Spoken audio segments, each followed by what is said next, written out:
Bismillahirrahmanirrahim. Assalamualaikum warahmatullahi wabarakatuh. Anak-anakku sekalian, kelas 10, senang ya bertemu kembali bersama Ibu. Kali ini kita akan membahas materi matematika peminatan tentang vektor ya.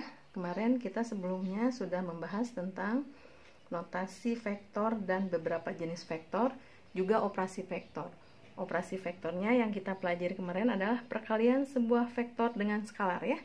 Hari ini kita bahas yang kedua ya, mengenai operasi vektor, yaitu mengenai penjumlahan vektor. Ini penjumlahan vektor ada dua bentuk ya, atau ada dua metode. Yang pertama ini metode segitiga, yang kedua metode jajaran genjang. Misalnya jika kita mempunyai dua buah vektor ya, vektor A dan vektor B. Misalnya jika vektor AB ini sama dengan vektor A ya, kemudian vektor BC sama dengan vektor B, maka kita bisa menggunakan penjumlahannya. Misalnya ini ditanyakan misalnya vektor A ditambah vektor B gitu ya. Nah, langkah pertama kita bisa menggeser ya vektor ini ke dalam posisi yang bisa dijadikan atau disatukan ya. Ini vektor A. Ingat, vektor bisa diwakili asal apanya nih? Arahnya dan panjangnya sama ya. Jadi metode segitiga kita menghimpitkan atau menempatkan ini ujung vektor pertama dengan pangkal vektor kedua gitu ya.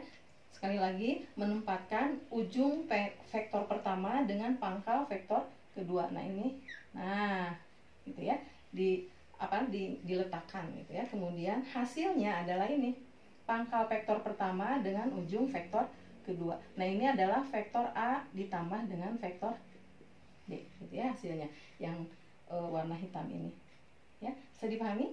Nah kalau kita tuliskan ini, kalau misalnya vektor A nya sebagai vektor AB gitu ya, ditambah vektor BC gitu kan ya, ini AB kan gitu ya, kemudian ini BC. Nah ini ingat, ujung vektor pertama dihimpitkan atau diletakkan dengan pangkal vektor yang kedua. Hasilnya adalah ini ya, pangkal vektor pertama dan ujung vektor yang kedua. Hasilnya adalah vektor AC gitu ya.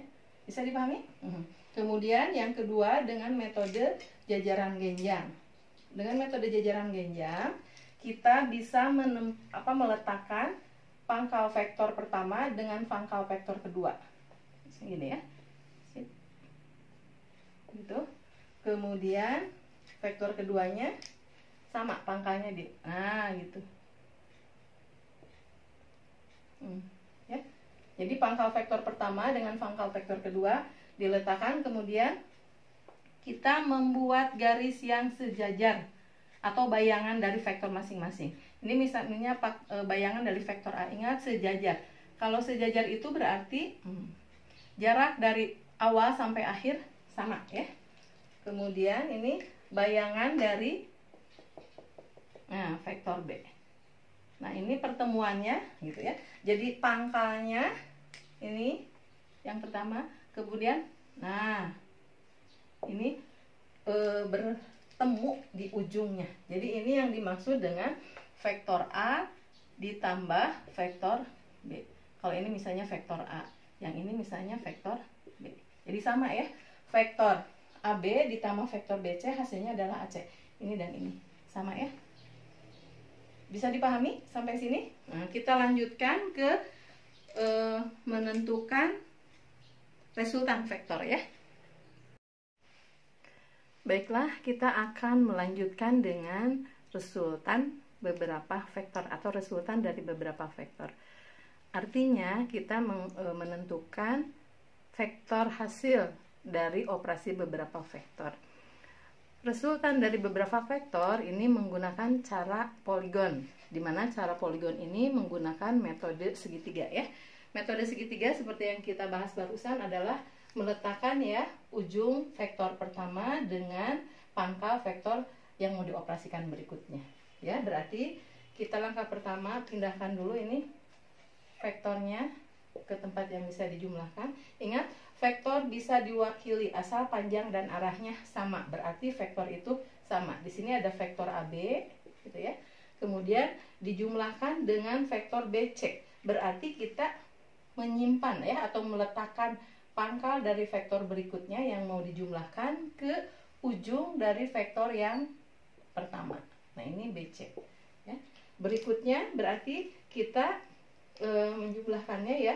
Ini vektor AB ditambah BC, hasilnya adalah, nah ini ya, vektor AC. Sehingga kita mempunyai sebuah segitiga ya, dimana di sini ada segitiga ABC. Ini didapat atau mendapatkannya dengan vektor AB ditambah dengan vektor BC. Seperti kita tahu ini ya, diletakkan tadi ujung dengan pangkal. Ini hasilnya adalah pangkal pertama, ujung vektor terakhir adalah vektor AC.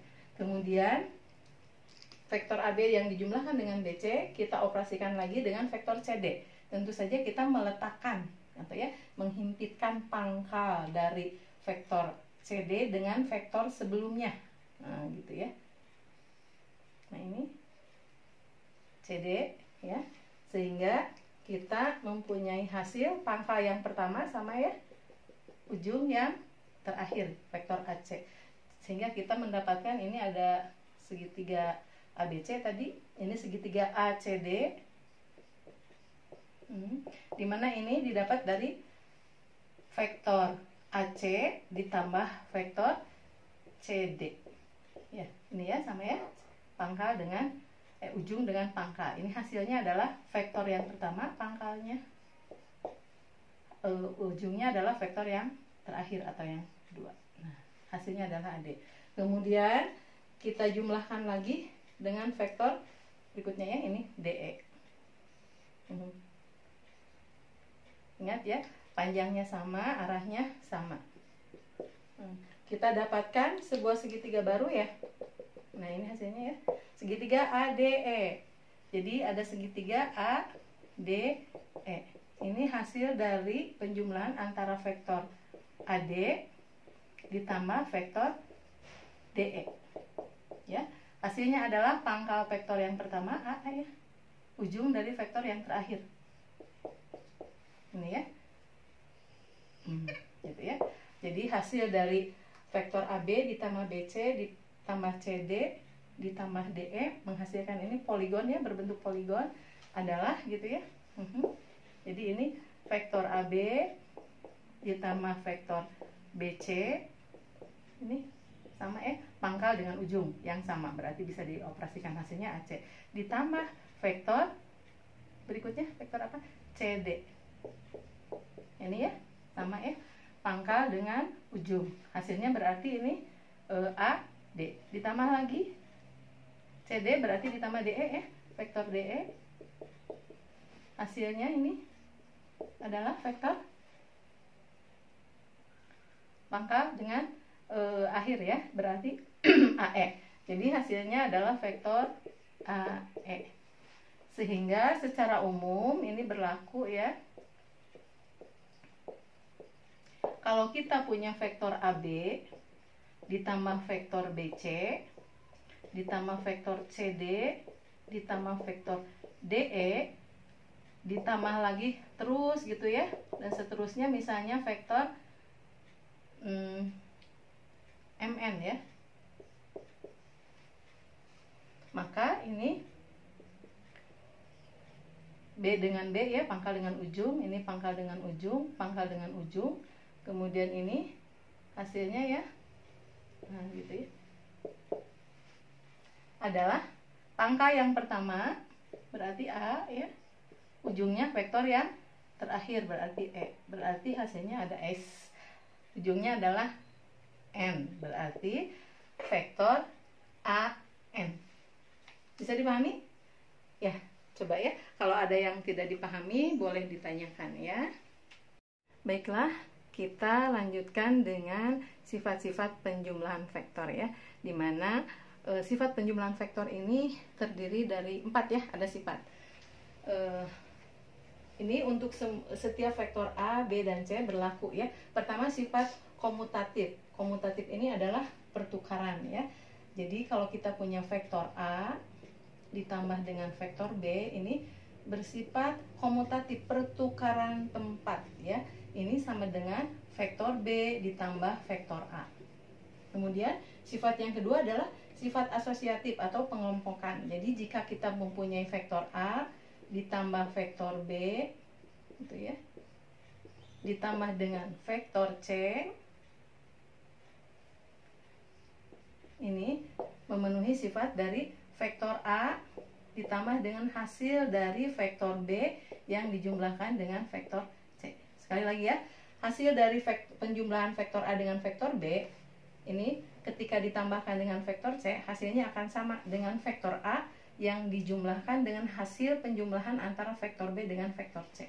Kemudian mempunyai elemen identitas yaitu vektor 0, di mana berlaku vektor A ditambah vektor 0 sama dengan vektor A. Atau ini berlaku juga vektor 0 ditambah vektor A, maka hasilnya sama adalah vektor A. Kemudian mempunyai inverse tambah. Inverse tambah dari vektor A, adalah negatif vektor A. Dan ini berlaku ya. Vektor A ditambah inverse-nya yaitu min dari vektor A gitu ya. Hasilnya adalah vektor 0. Sampai sini bisa dipahami ya. Jadi inverse dari vektor A adalah min dari vektor A. Sehingga vektor A ditambah inverse dari vektor A adalah vektor 0. Contohnya ya. Misalnya ada penjumlahan dari tentukan misalnya ya, ini tentukan hasil dari penjumlahan vektor yang pertama, misalnya vektor PQ ditambah RS ditambah dengan vektor QR misalnya ya. Kemudian yang B misalnya tentukan hasil dari penjumlahan vektor AB atau resultan ya ditambah BC dikurangi vektor DC gitu ya. Kita coba jawab ya dengan menggunakan sifat-sifat dari vektor ya. Yang pertama ini vektor PQ ditambah RS ditambah QR. Kaidah metode segitiga berarti kita harus meletakkan vektor yang mau dijumlahkan dengan vektor yang pertama dengan ujung yang sama. Di sini PQ, di sini RS. Nggak bisa ya, harusnya Q. Nah, kita bisa menukar. Nih ada lagi Q. Berarti boleh ya. Berarti ini yang A, PQ. Nah, ini menukarkan tempat ya, komutatif. Berarti ditambah QR, ditambah ini vektor RS. Hasilnya ini ya, Q dengan Q berarti bisa ya, R dengan R berarti bisa. Nah, hasilnya adalah pangkal vektor pertama, berarti P ditambah ini ujungnya vektor yang terakhir. Jadi hasilnya adalah vektor PS. Kemudian yang B. Yang B ini AB dengan BC bisa ya. Vektor AB ditambah dengan vektor BC. Karena ini ujung dengan pangkal sama ya, ujung vektor pertama dengan pangkal vektor berikutnya sama. Ditambah dengan DC. Tentu saja nggak bisa ya, karena ini ujungnya C, pangkalnya D. Coba kita ingat sifat negatif vektor. Negatif vektor itu berarti, nah berbalik ya, menjadi min-min, berbalik atau menjadi plus dari negatif dari DC itu berarti apa nih? Adalah CD. Nah gitu ya. Sehingga kita bisa menjumlahkan ya. Ini pangkal ujungnya vektor C, pangkalnya vektor C. Sehingga hasilnya adalah pangkalnya vektor A, ujungnya vektor D. Bisa ya dipahami?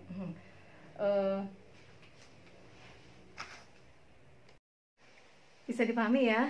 Kita lanjutkan ke resultan. Contoh resultan, contoh soal yang ketiga ya. Di sini misalnya tentukanlah resultan dari vektor AB ditambah vektor CD dikurangi vektor DC. Jawabnya berarti di sini vektor AB ya, ditambah dengan vektor CD. Karena ini kalau ditukar juga sama ya, tidak ada hubungannya dengan ujung vektor yang pertama, jadi simpan saja apa adanya. Kemudian ini min DC. Ingat min DC itu sama dengan minnya ada plus CD, gitu ya. Jadi hasilnya ini AB tetap ya. Vektor AB tidak bisa disederhanakan dengan BC. Hanya ini CD, vektor CD ditambah vektor CD, berarti 2 vektor CD. Nah, ini hanya bisa disederhanakan atau resultannya hasilnya adalah vektor AB ditambah 2 kali vektor CD. Ya, sampai sini bisa dipahami. Mudah-mudahan ilmu kita bermanfaat ya. Sampai ketemu di pertemuan berikutnya. Assalamualaikum warahmatullahi wabarakatuh.